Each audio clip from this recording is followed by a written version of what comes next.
Students, आज का हमारा नेक्स्ट टॉपिक है superposition of two simple harmonic vibrations in one dimension. यानी अगर दो वाइब्रेशंस एक दूसरे को सुपरपोज कर रही हैं तो उस केस में हमारे पास रिजल्टेंट वाइब्रेशन का एम्पलीट्यूड क्या होगा और उसका फेज क्या होगा। तो इस सिलसिले में हम डिफरेंट केसेस को डिस्कस करेंगे। सो फर्स्ट केस हम डिस्कस करेंगे वाइब्रेशंस हैविंग इक्वल फ्रीक्वेंसीज। सबसे पहले हम देखेंगे superposition of two simple harmonic vibrations in one dimension. अगर दोनों वेव्स एक ही डायमेंशन में मूव कर रही and they have equal frequencies, तो इनकी सुपरपोजिशन कैसी होगी। सो पहले हम we suppose two waves. We suppose the displacement function of wave 1 as x1 and displacement function of wave 2 as x2. Okay, so both waves have same frequencies.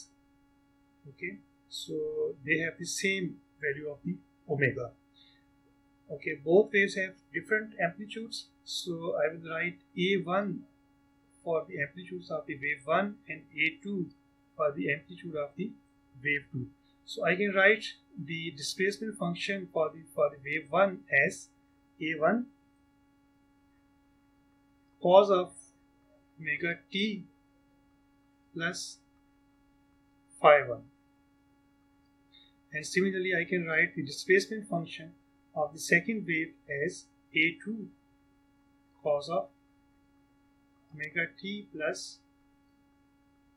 phi 2.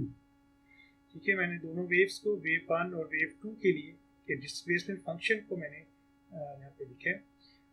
और both the waves have same frequency but they have different amplitudes A1 and A2 and they have also different phase constants phi 1 and phi 2. अगर ये दोनों waves एक दूसरे को superpose करें तो resultant wave का एम्पलीट्यूड क्या होगा और उसका फेज क्या होगा, तो हम ये फाइंड करना चाह रहे हैं। तो इसके लिए हम एक ज्योमेट्री का सहारा लेंगे। स्टूडेंट्स, हम इनके एम्पलीट्यूड्स को यहाँ पे ड्रॉ करते हैं। ठीक है, हम एक्स वाई प्लेन में एम्पलीट्यूड्स को हम प्लॉट करते हैं। We suppose that A1, as we know that A1 is the amplitude of the wave 1, so A1 have a phase constant of phi 1.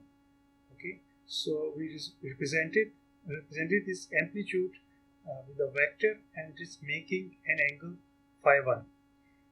Similarly, the amplitude of the second wave is making an angle phi 2 with the x-axis. अच्छा, हमारे पास ये दो vector हैं और इन दो vectors को हम add करना चाह रहे हैं। तो जिस तरह से आपने पहले पढ़ा होगा कि हम हेड टू टेल रूल से वेक्टर्स को ऐड करते हैं, तो यहाँ भी हम अगर हेड टू टेल रूल को यूज़ करें तो A2 को आप क्या कर सकते हैं, इसके हेड पे प्लॉट कर सकते हैं। Okay, so this the dashed line is now representing the vector A2 here, and this A2 is making angle delta here. Okay, so later we will see that this delta equals phi 2 minus phi 1. This delta is the difference of these two angles. Okay, so the resultant vector of these two vectors would be the vector R, and this angle is making angle theta with the x-axis. Now we want to find the value of this resultant vector R and its phase. So if I extend this vector A1 and if I draw a normal from the tip of vector R, so I will reach this geometry. So here this I have extended the vector a1 in the same direction, and I have dropped a normal from point A to point B. So in this way I have obtained a right angle triangle OBA. Okay, I have obtained this right angle triangle.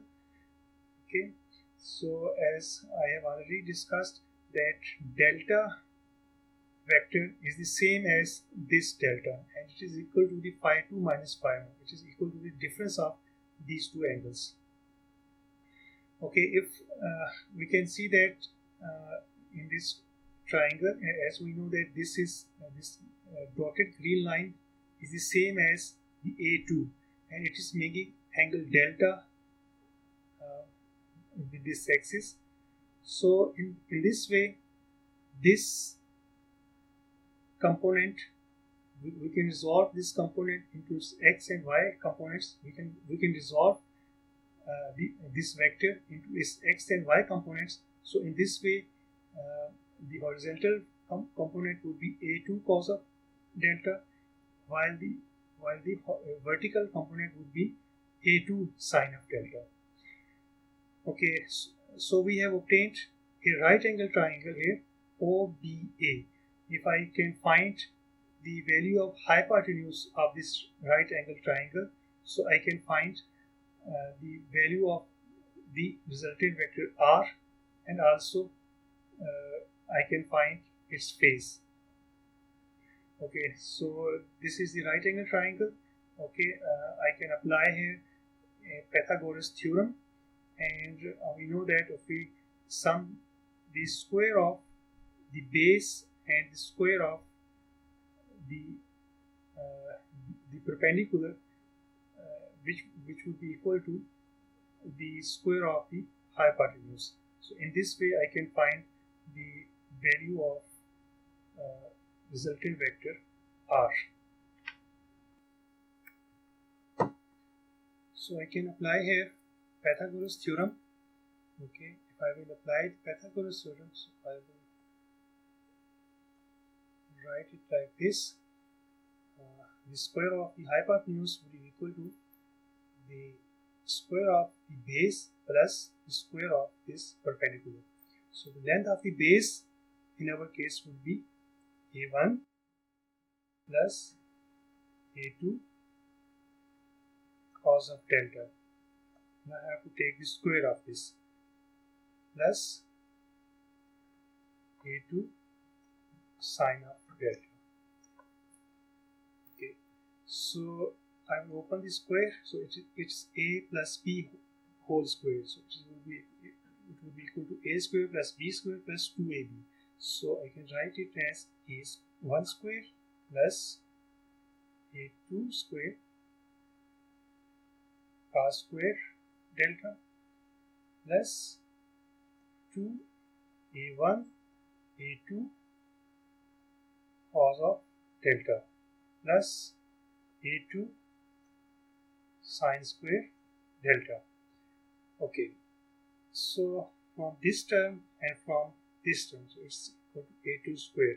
So I can take a2 square common. So so I will get a1 square plus a2 square, and in the bracket I have cos square delta plus sine square delta plus 2a1 a2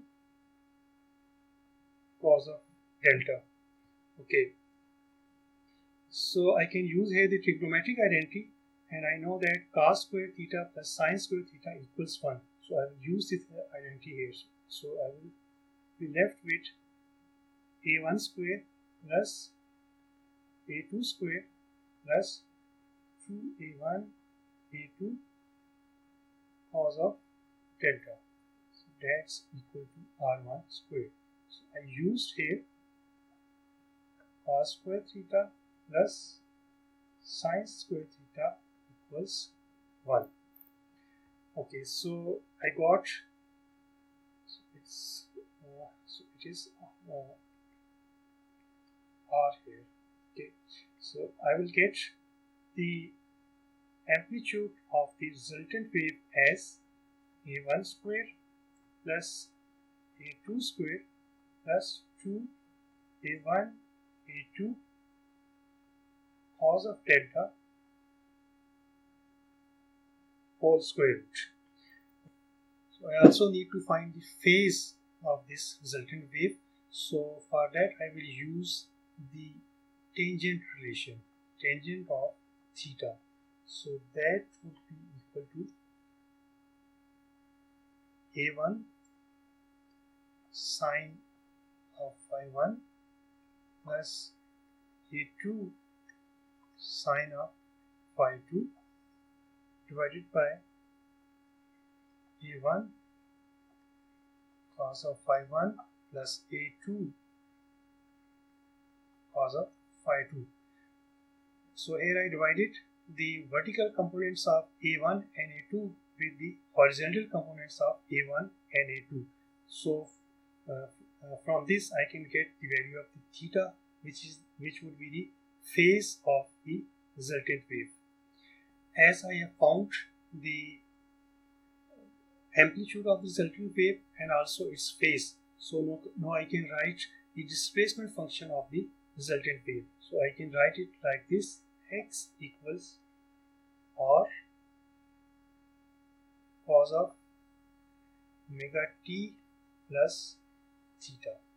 So here r is the amplitude of the resultant wave and theta is the phase constant of the resultant wave. Okay, so the resultant wave would have the same frequency as of the incident waves. Okay, incident waves पे हमने कहा था कि wave 1 और wave 2 both have same frequency omega. तो इस case में resultant wave की frequency भी वही रहेगी, ओमेगा ही रहेगी.